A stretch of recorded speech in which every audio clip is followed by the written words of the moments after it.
Money in the Bank 2025 was a couple days ago. I'm going to rank all 5 matches from S tier to D tier. Obviously, if you haven't watched Money in the Bank, spoilers ahead, so if you don't want to be spoiled, go watch it, come back to this video later. Let's get straight into the first match of the night, which was the women's Money in the Bank ladder match. Everyone on Twitter is saying the match was like mid and all that sort of stuff. It didn't have like some super amazing moments, but I don't think it was too bad.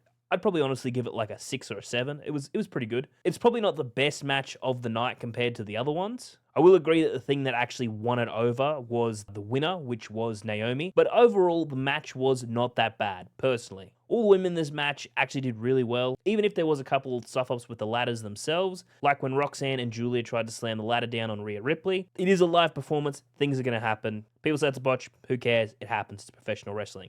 I will say one of the funny things that happened in that match is Rhea being covered in the ladders and then them sort of just burying her and forgetting her. Later on, Roxanne gets thrown over the ropes on that side. Rhea Ripley sort of just like pushes all the ladders off her and starts going after her and Julia. I thought that was pretty funny. I think this match actually surprised a lot of people, especially with the winner. I kind of see the direction that they're going in with the cash in. I would say they are going to have Jade win the title and then Naomi come in and cash in on her and then take the title away from her. In the post-show, Big E gave her a flower, saying that he was like super proud of her winning the Money in the Bank and she's worked for this her entire career, which Naomi kind of like started to tear up a little bit. But yeah, like I said, overall, match wasn't too bad. Everyone come out on top, in my opinion. They kind of surprised the wrestling world with who they actually got to win that. I don't think it's a bad choice. I just think the wrestling community honestly thought that it would have been Rhea Ripley. I'm still happy with the decision for Naomi. That's totally fine. Overall, I'm going to rank this at a B tier. It was good, but it wasn't like... It was better than an average match, but I don't think it was actually, like, amazing.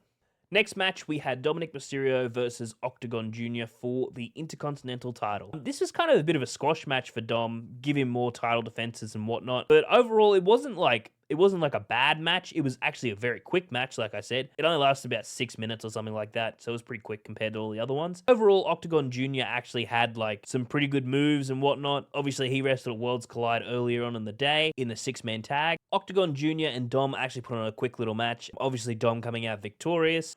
But this definitely opens up a lot more talent to come from AAA into the main roster, or even the main roster going into AAA from now on. Obviously, we had Vikingo versus Chad Gable at Worlds Collide, which was also a really good match. I have all my reactions up on my TikTok page if you do want to go check it out and see for yourself all the moves and stuff that they pulled off in there. As for this match, I'm probably going to rank it at a B tier as well. Nothing amazing happened, but it was still a good match. It was still a nice little quick match that they had in there. Third match of the night was the Becky Lynch versus Lyra Valkyria for the Women's Intercontinental Championship. If Becky wins, Lyra has to hold her hand high and say that she is the better woman. As I said in my prediction video, I predicted Becky Lynch to win and actually take the title, which she did by quote-unquote by Michael Cole cheating by grabbing Lyra's tights and stopping her from kicking out. Honestly, this match to me wasn't like absolutely amazing. It was personally pretty predictable. The thing that wasn't predictable at the end was when Lyra went to actually raise Becky's hand. Becky actually made her go to all 4 sides of the ring and then make her try and put the belt on her. Obviously, that still wasn't enough for Becky, and then Lyra just basically attacked her because she was sick of her shit. That's just Becky being Becky with her heel turn. As for this match, I honestly don't think anything significant happened from it, and it was just a quick little match. Similar to what Dom and Octagon Jr. had, it just went for a little bit longer. So I'm also going to put this at a B tier. Getting into the second last match of the night, which is the men's Money in the Bank ladder match. Now, I thought for sure,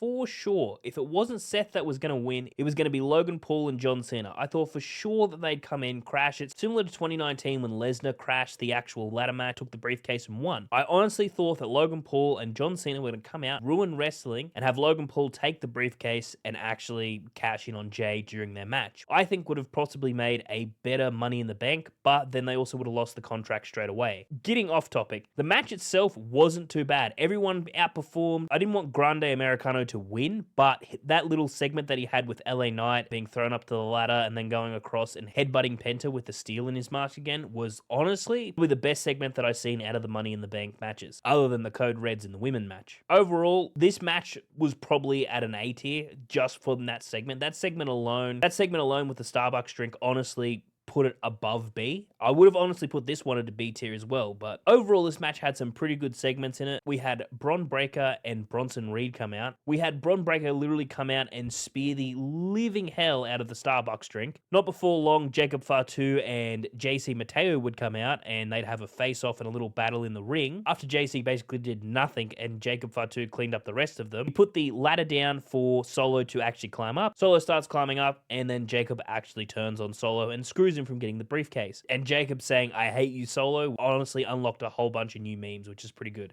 Overall, this match is probably going to sit at an A tier. Very good sequences. A few good surprises, but very predictable ending. As soon as I seen Bronson and Breakker come out, I honestly knew that Seth was winning straight away. Now, we go into the main event.